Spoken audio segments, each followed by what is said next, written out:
guys, may nagtanong doon sa content natin tungkol sa seborrheic dermatitis. So, nagpa-opera tayo ng head natin nung nakaraan. So, meron tayong tahi.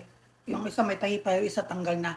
Yung balakubak natin, yung seborrheic dermatitis natin, sumobrang atake. As in, kumpol na makakapal. Kala mong pinipig nung nabagong gawa. Ganon ang nangyari. Sa tagal natin to seborrheic dermatitis, naghanap tayo ng pwedeng pangontra kasi baka yung buhok natin ay hindi na tumubo. Yung tubo natin ay hindi na bumuhok. No?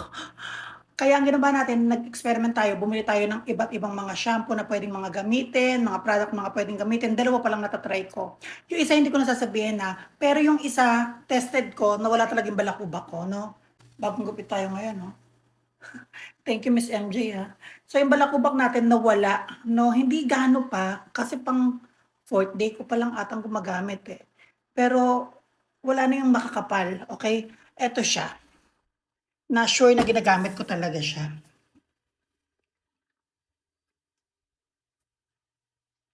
Yan, Selsun Blue.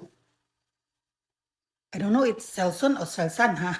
Bahala ka na. So, ito ginagamit ko. Konti lang yung laman niya, pero ang strategy ko is yung isa, yung nabili nating pampa-grow, pampalago ng buhok, pampakapal, yun ang ginagamit natin kapag wala tayong seborrheic dermatitis or wala tayong balakubak.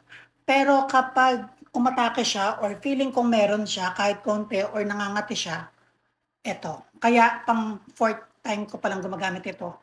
Kasi hindi ko siya masyadong ginagamit tuwing umaatake lang sa dermatitis. Ganun.